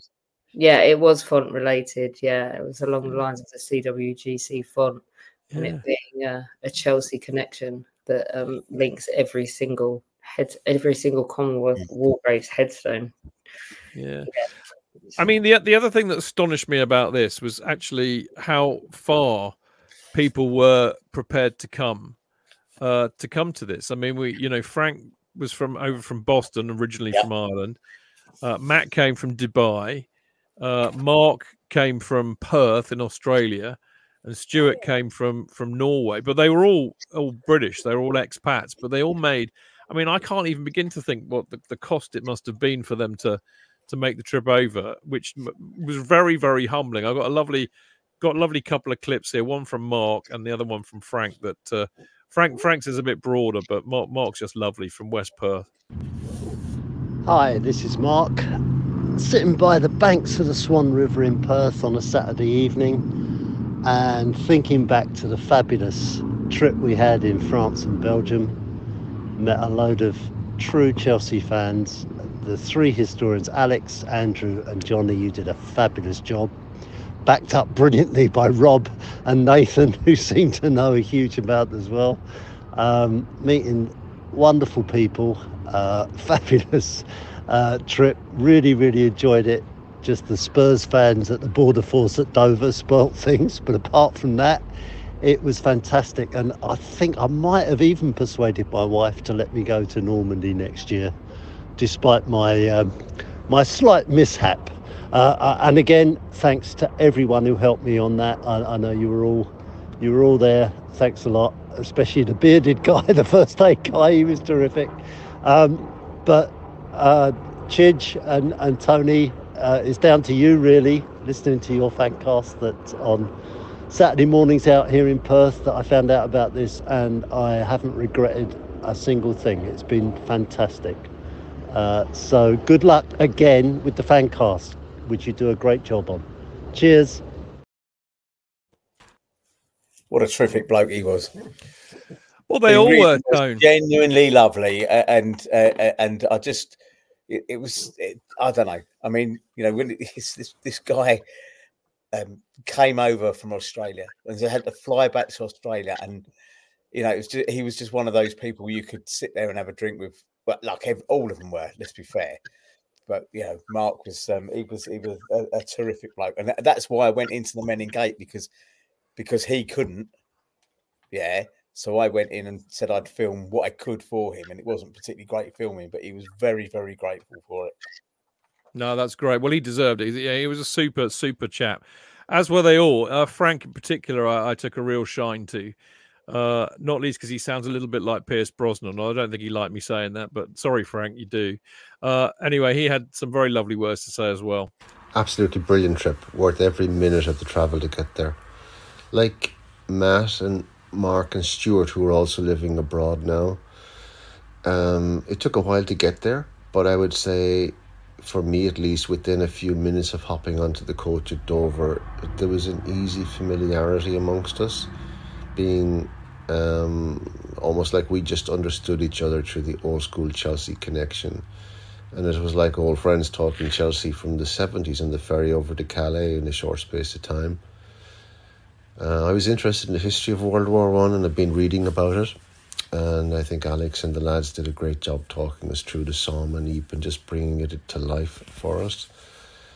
There were moments of sombre reflection on the loss of so many lives as we went to the cemeteries, and you see the enormity of the graves and the unknown soldiers, and it really does hit you.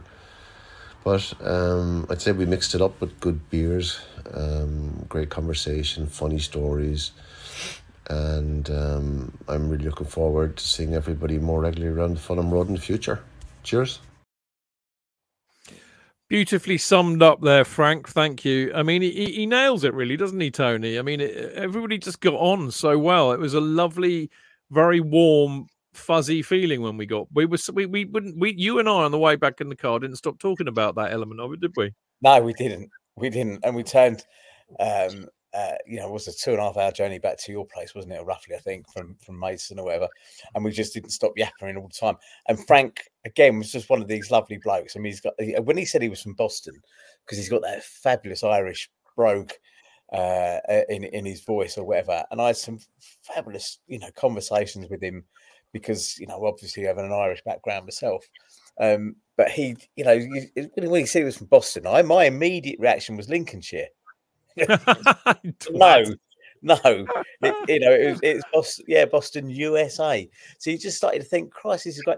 And these people were just, like you said, there was I think it's a rare thing. I'm not saying it's going to, you can't say it's going to be like that all the time.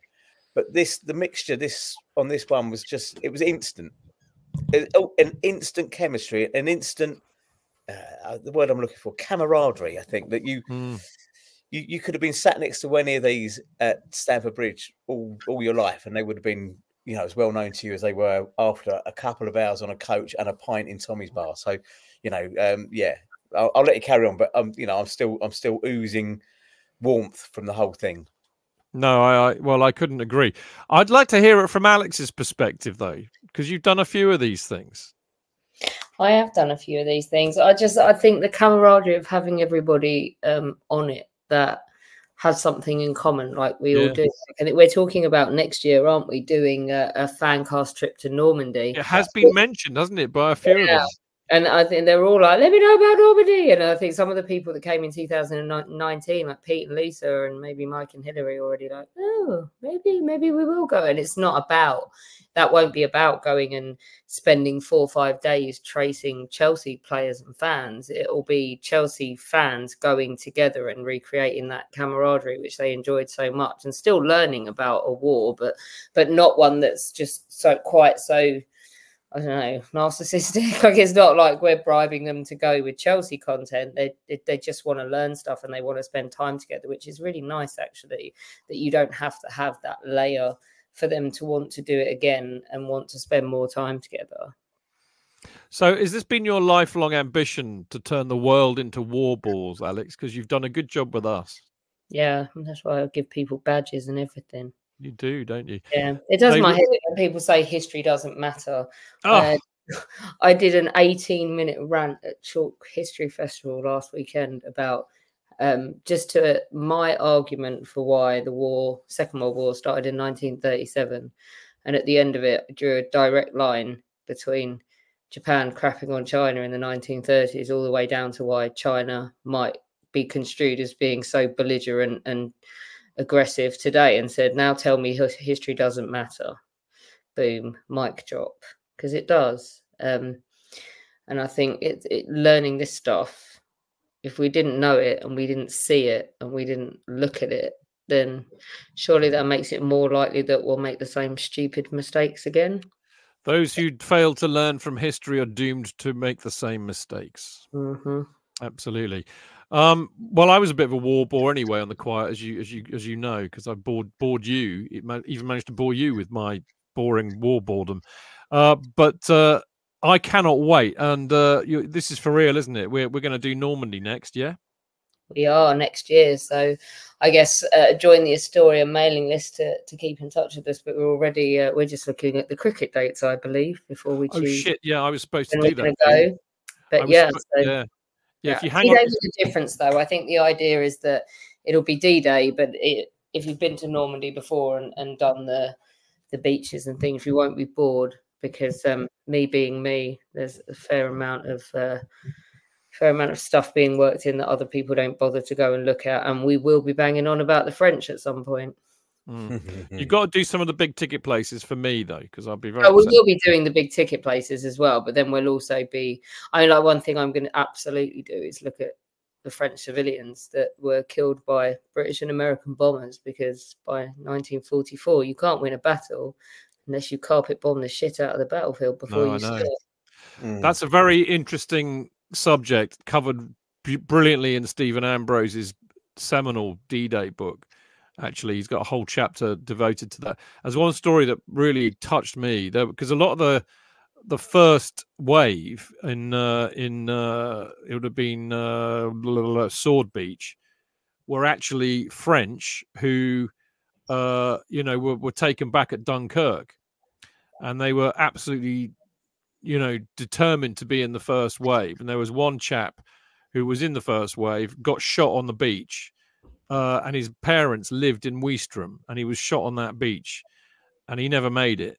But he was basically really happy that at least he'd got back to France, so he could at least say he'd tried. It was just and you're reading it, and you're just like, whoa! I was like blubbing nearly. So it's full of amazing stories, and you're right about the French. You never know. I mean, if I work hard and do my homework, can I do a piece? You can indeed. No, I thought you'd say, fuck off, Chidge. Shut up. You talk enough as it is. No. Well, I said, because we were sat on when we were initially discussing it, and I think there was a worry that the depth of knowledge may not be there, because they're all, World War One, maestros. And I said I'd be willing to research a piece and stand up and make myself look a fucking idiot. Look, they don't make themselves look idiots. I'm quite happy to look an idiot.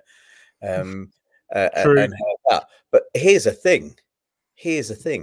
I've mentioned that to a few people, just friends, just relatives, back here, and I've already had a few people going, really, that sounds great. Yeah. So be prepared, because it might be one where you find yourself thinking, you may find demand is even higher for this one. This is the thing, though. I'm not going to sell myself out. I don't like 50 packed 52 seater coaches. I don't like 52 people on a coach. No, it's not me. It just I don't think it'll ruin the vibe too. It'll ruin the vibe. So there will. I'm not saying dozens of people. I'm just saying one or two people that I know would, have already gone, oh, that sounds really interesting. You should hear the feedback, that I've just had from people who looked at my Facebook updates whilst I was out there, and Instagram and Twitter and Blue Sky or whatever. People have become saying that looked fantastic, because, I was only popping up the odd picture here and there, but it's good stuff, and people are genuinely interested. I think maybe it's because of the way the whole approach appears to have been, which is this rather less formal way of approaching this kind of trip or whatever, so you're not telling everybody to bow their heads and kneel and all this as they go in and that sort of stuff. That's important, that people know that it's their holiday. This was the thing that struck me. Was his, well, it's your holiday. You do what you like. If you don't want to come along with Well, I was going to mention you. Great segue, actually, because I mean, Alex kept on calling us the most dawdly group she'd ever had together. Yeah, I mean, we were like herding cats, weren't we? It was like the minute we got off the coach, everybody dispersed into different directions. The general rule is the bigger the group, the longer it takes to get them on and off at the coach. I've never had a group of 14 so slow getting on and off the coach. Well, we are getting a bit old, Alex. We wanted to go and look at stuff, and Yeah. it's cool. I think each day we maybe dropped one thing, so that you didn't have to be pushed on and off the coach. But I think for that reason, I think that I don't do massive coach loads. No. So I'm not just going to pile people on. So 20, yeah, max 20 max, and yeah. Chelsea. So if you see it go up, and you're thinking about it, I would do it sooner rather than later, because I'm not just going to keep herding people on so that we've got massive coach load. 20 and all Chelsea, simple. Yep. That's the secret to success.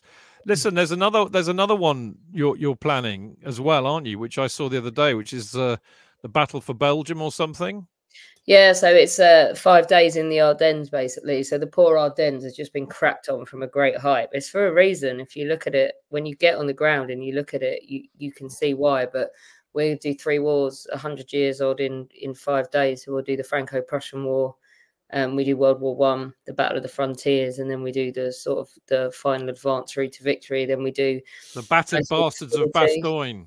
Yeah, we do 1940 and Blitzkrieg, and we do Bastogne as well, and the Battle of the Bulge. So we look at one area in Belgium and why it keeps being fought over. It's gonna be great. We've got some exclusive access as well, because we're working with someone who his in-laws are from there, and he spent 40 years pottering about, getting to know people and exploring. So yeah, he's got some mates who can bring some keys along to certain things that you might not otherwise get to see. But yeah. Do you realise that if I go, because it's on the 4th to the 8th, isn't it, of August 2025? It is. If I go, it'll be my 60th birthday on the 5th. Oh, we'll get you absolutely twatted.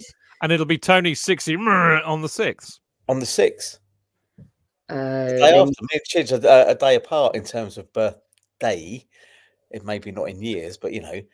Yeah, now that's a very intriguing one. Yes. And you know what? I kind of thought about it, and I thought, oh fuck, I can't like go away on my 60th, for fuck's sake. Why not? It's your 60th. Well, that's what I thought, and I asked my wife. She said, "Yeah, I'll pay for you." Yeah, I know someone who just celebrated her 50th. It was not like that. It was not like that. I know someone who just celebrated her 50th, and her present was a day for each year. So she went off and did 50 days backpacking in Southeast Asia. Yeah. Wow, fantastic! Leave the family behind, go and do you. And I think she was actually gone a lot longer than 50 days in the end, but she had a glorious time. I'm really quite tempted to put some money down for that one, Alex. So there you go. So here we go. We got Normandy next year, when I've told Alex what the test match dates are, and we've got possibly the Battle for Belgium, which may well be a chance for me to celebrate my 60th birthday in drinking my body weight in Belgian beer again. Well, how about that? That's another one that's I think it's going to be popular. We've had 3 people put deposits down already, really? And we haven't even said how much it costs yet. So you can tell me. Well, can you tell me now, or do you want to tell me off air? No, sure. Yeah, we've got the hotel I'm sorted on. I still need to sort the bus and get a quote for the bus. All right, my love. It's not. You get a lot of bang for your buck. Now, look, you got to tell me. I'll tell you now.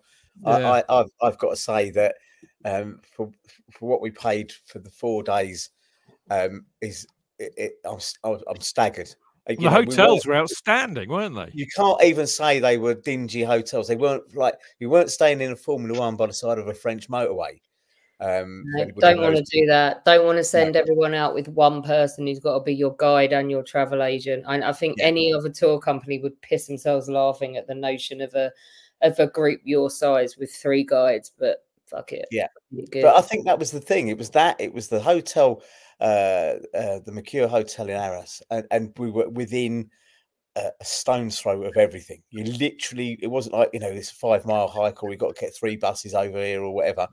An Ypres, you know, which is is the size of a sixpence in comparison to like London or anything like that. So everything's within easy distance, and the Ariane Hotel is just lovely. It was just a sad, like a little regret that we didn't get the chance to have our victory dance cigar out the back of the Arran like we did last time. But that was, that was because basically everything was shut. But it was it's a gorgeous hotel. They do a great breakfast in there. The service is so friendly.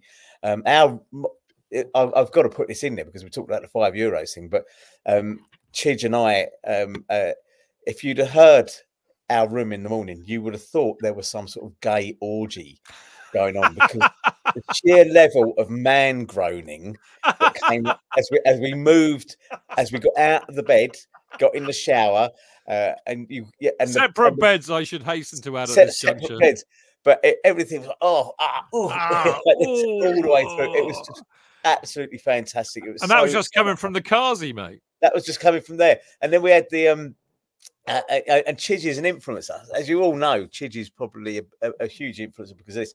And the first morning, I think it was in Arras, I woke up and he's got this lovely little thing that says Sunday, Monday, Tuesday, Wednesday, Thursday, Friday, Saturday on it, and it's a little box for all the tablets that us older men have to take to keep us alive.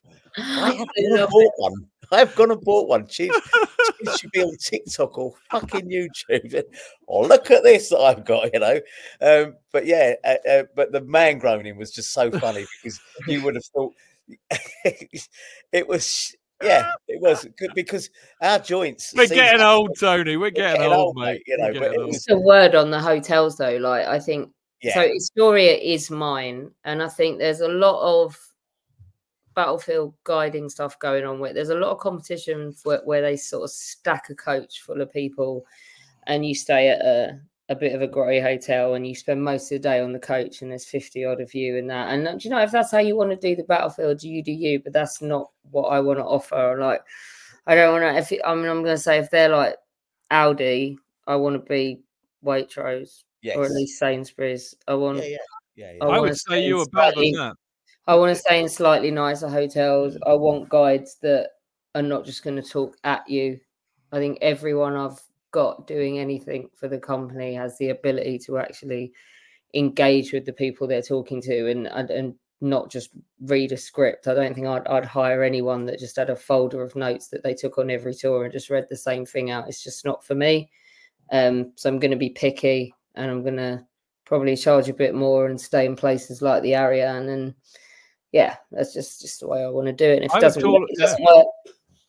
It's a bespoke tour. That's what it is. That's and what it's all the better for it.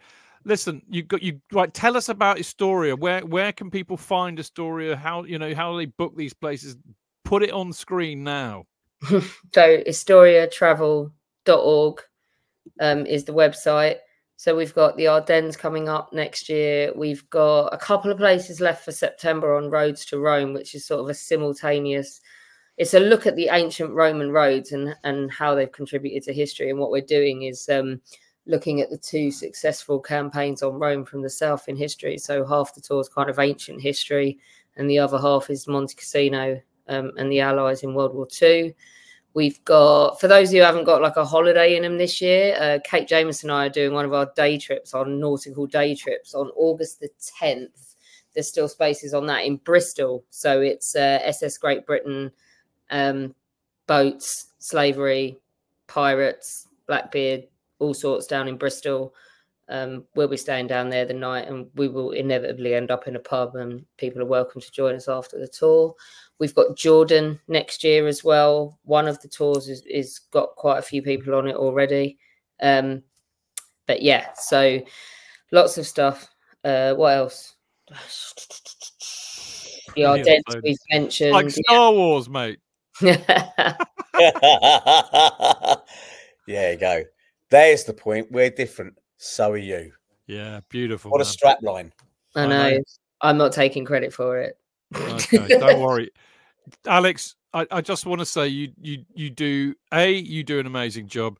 B, you're an absolutely fantastic person. C, you did us lot very, very proud because I mean you first of all allow us to kind of hijack the brand in a way by making it a Chelsea FanCast thing, but which I'm always a bit weird about, a bit uncomfortable about. But actually, having just gone on this trip, I can see why It really makes sense. And I'm gonna somebody can say this far better than me, actually, to kind of bind the two things together. And it's the absolutely lovely Stuart, who I mean, like everybody on this trip actually was just absolutely fantastic. It was just an absolute delight and a pleasure to spend an entire weekend. I mean, I don't really like people very much. I don't know if you've noticed. Me neither. That's why I'm in the customer service industry. Yeah, I mean, but it was a delight and a pleasure to spend time with all of the. I mean, I was kind of going, oh, at least I get to spend some time with Tony. I mean, Alex will be busy doing her thing, so I'll talk to Tony for 4 days. But actually, every single person who was on this trip was an absolute delight to spend time with. So I don't think I ever saw the same people sitting next to each other at a meal, at the next meal, which is a good sign. And it blew my mind that we had people coming from Australia, Dubai, Norway for the trip. Mental. Well, there you go. Stuart's from Norway, and this is what he had to say. The trip started off for me by meeting Nathan, by chance, at Victoria for just the one beer between trains. Plan was to be at the Sover station by mid-afternoon and maybe see the England game. That plan went straight out the window, as usual. Next was getting up at 4:30 Friday morning, not feeling the best, to meet a load of strangers united by their love of the best football club in the world, but not strangers for very long. I think that Frank was spot on by saying a camaraderie sprung up in a very short space of time. It was almost like putting on your favourite pair of slippers, if that doesn't sound too weird. Wonderful Chelsea stories and opinions from a great crowd during the course of the day and evenings entailed, which makes me smile just thinking about it now. And so to the Battlefront trip itself. I thought I knew a bit about the Western Front, but soon found out that I didn't. From finding out that the Red Baron was a half-decent chap, but his brother was a bit of a Gareth, to the raw stats of the battlefield. I found that Alex, Andrew and Johnny were enthralling, informative and profoundly moving. And I'm not ashamed to say that I wiped away a few tears at times. I take my hat off to all three of you for the fantastic trip that I had.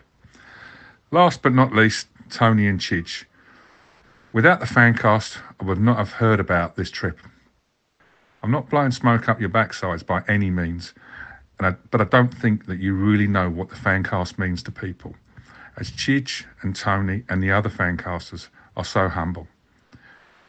For a while it was therapy for me, during the course of COVID, and it remains a highlight of my week. So thank you very much for all the hard work you do to put the FanCast together.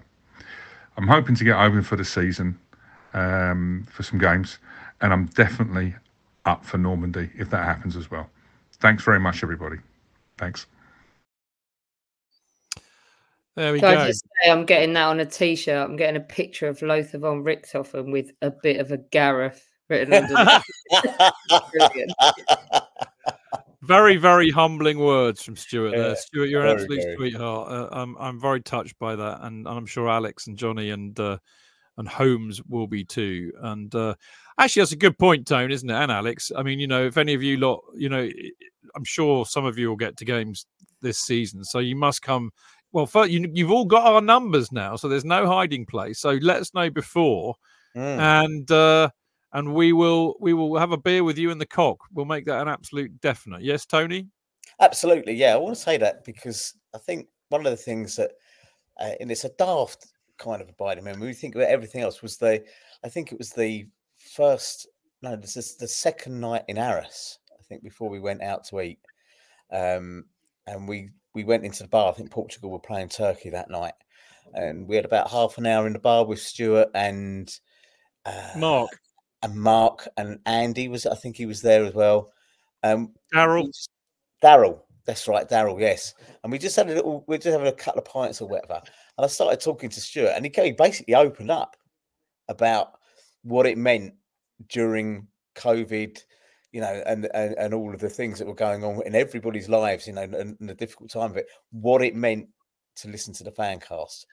And I was standing there with me pinting and thinking, I'm going to have to take a mouthful of listening because I'm gulping already. Blimey, you know. And I think it really rams it home to you when you hear things like that and you think, because we don't do it, we're not doing it for anything else other than probably the fact that we're quite egotistical. No, surely not. Yeah. You know, far be it from many of us on the FanCast to be able to claim, you know, being introvert is one of our character traits, because it really isn't. But that night I was chatting to Stuart, and it really meant something. This is a bloke who, by the way, saw Thin Lizzy, didn't he, 3 times? Those were his first 3 gigs. First 3 gigs, Thin Lizzy. 76 Live and Dangerous tour. Yeah. And just, that was funny, because when we were doing those, that first gig, best gig, and all this sort of stuff, everyone topped the one before. I know, it was mad. Just sitting again, you can't just drop a name in like that. It was like, when Johnny Dyer told me, where were we? We were at the little cafe near the Hooge Crater, and we were sat there, and he suddenly dropped into the conversation that he knew Mackenzie Crook. Yeah. I said, you can't just fucking drop that in as if it's like nothing. You knew McKee, or whatever. And I just think that's part and parcel of the whole charm of it. But Stuart and everybody, it was so lovely. Daryl, what a lovely geezer Daryl is as well. Just again, it's not difficult to say, but I think that when you say about that camaraderie, and I think that was the point, is that everybody was so at ease, and I mean so at ease with each other, that they were prepared to open up about parts of their life without even being prompted into it. Yeah, it was lovely, wasn't it? And we got this thing. You've got Chelsea have been very good about this whole idea that men don't talk. We talk about football, we have a bit of banter, whatever, and that's bollocks. Because I've come back from a trip where all of us men did talk, and Alex and I talked. I'm not going to say what about, but we had a lovely chat one night, because I want her to know that I'm her friend, you can't put a price on that ease of being easy in people's company, and not being afraid to kind of show a bit of vulnerability or open up or whatever. That's incredibly. That's a rare and we should cherish that, because honestly, it makes such a difference. It is just about sometimes talking, and I loved that.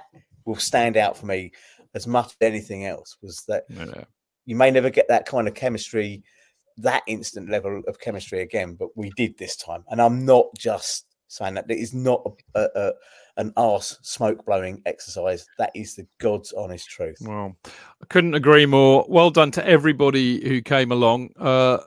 Get yourselves out for the next one, people who are listening to this. But most of all, thanks to Alex in particular, and Johnny and Holmes for giving us the opportunity and being such fantastic people. You did us proud, Alex. Well done, my love. Thank you. There we go. Right, that is about all from us tonight. A very special Chelsea Fancast, and enriched by the fact that we didn't get to talk about Chelsea at all for the last 1 hour and 50 minutes. It's been very cathartic in some ways that we haven't had. There was a little bit of Chelsea chat on the coach and in some of the bars or whatever. But, when you get a group of Chelsea fans together, you think we might all just be reminiscing about the good old days, or what a bunch of twats the owners are, or whatever. And there's barely any of that. I'll just say it, though, Tone. First World War, less depressing than talking about Chelsea. Yes. That's why. There's a certain joy to the first one. I think it was just, that was it. It wasn't like we were obsessives, and it was proof, if proof were needed, that we have lives. Yes, indeed. No, that's very true. Chelsea Football Club, so fabulous, mate. And that is very, very important. Right. Now, just a little bit of hygiene. I'm still hoping to publish some of our Troubadour gigs from last season, which I haven't done. So you wouldn't have heard them before, is what I'm saying, unless you were there. I might also be doing a show or two covering Chelsea's US tour. More on that later. Can I just put something in quick, Chidge, about the Troubadour? Yeah.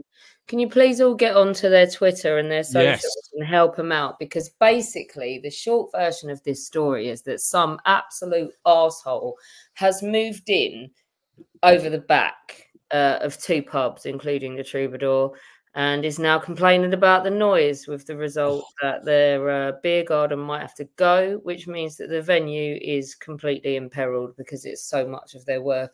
And I add as well that the person doing this happens to be a real estate developer who's been buying up the block. So you might see me moaning about it, but you'll definitely see them moaning about it. Support them all you can, scream and shout at Hammersmith and Fulham. Can't we just take him out? with extreme prejudice. Yeah, I'm just going to say Giles would very much not want me to sanction that live on the Chelsea FanCast, but give him a call. I know a few people who knew people who are naughty at Chelsea. They'd happily. We're being the bigger people at the moment, Chidge, but being the bigger people involves moaning and shouting a lot at stupid MPs and local councillors who. Yeah, well, you'll have a new one soon, hopefully. Yeah, I think so. Yes. Yeah. Well, there we go. Yeah, that would be a tragedy because we love the Troubadour and it's been very good to us. And just the idea that you can shit all over a venue that's hosted everyone from Jimi Hendrix to Ed Sheeran and Adele, members of the Stones, Led Zeppelin, and this twat has moved in and is moaning that their daughter can't do their homework. Well, why did you move in? Why isn't she at private school if he's got so much money? Or has the VAT come in yet? Fuck off.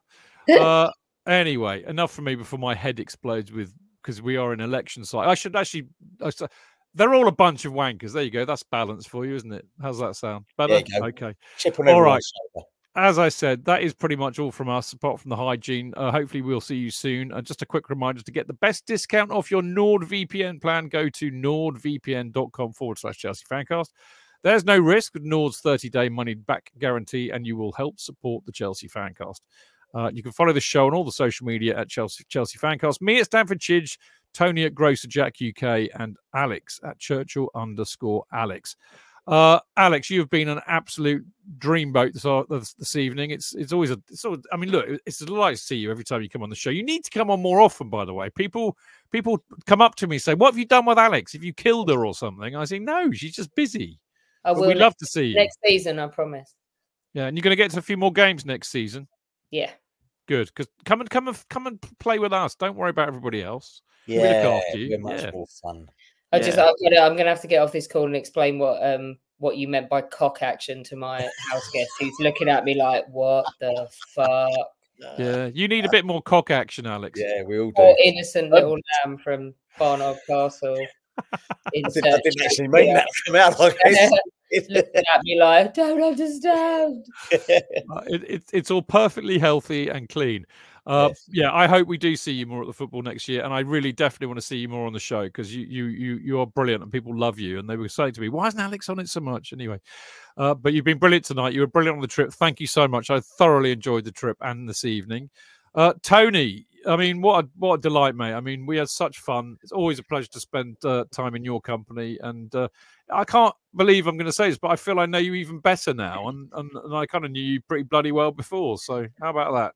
It's great, isn't it? It's just great. I concur with exactly what you said about Alex. And there's more going on in here, but I just mine was the clean version, wasn't it? Yeah, everything's just turning around in there. But I was turning around in my head. I really hope you bought a slightly different pillbox to Chidge. Otherwise, Normandy's going to be fucking hilarious. Yes, it is. Yeah, I've definitely gone down a unique route on this one. Okay, but it was I'm going to say it. She's fantastic company. You will just, like she is tonight. This is the beauty of Alex. Is not only is she beautiful, but she's also just straight. What you see is what you get, and you cannot ask for any more authenticity than that sort of thing. So I hope we can see you at the bridge. I hope I don't just see you on a screen. It would be lovely to just bump into you in the pub and just say, "Fuck it, let's have a last gin." Let's crack on from that, So first one's on us. 4 days in your company was great. I mean, you would think possibly at some point we might run out of things to talk about. It's not looking that way at the moment, mate. I'm laughing at you lot, and your men do talk. You lot don't shut up. I don't think there was a single moment of blissful silence on that coach in 5 days. Oh no! Granddad naps. Yeah, I mean, I basically, me and Tony were the only two sat next to each other, and everybody took the piss out of us. And then actually one morning, Tony was like struggling, and I could tell he wanted a nap. So I said, "Tony, I'll leave you to it, mate." And I moved up towards the back, which I thought was a very kind and mindful thing to do. Alex was brilliant because every now and then I go, "Alex, how long till you've got time for a nap, Tony?" The best one was after Mark's mishap. Tony, would you mind sitting next to him and just watching him? Oh yeah, going to doze off. Just make sure he doesn't spark out for me. That's right. Every now and then I just had to prod him to make sure. No, you did a good job. Right, we got to go. Brilliant to see you guys. See you very soon, I hope. Thank you all out there for listening and watching. We will see you all very soon. Until then, keep it blue, keep it carefree, and keep it Chels. Up the Chelsea!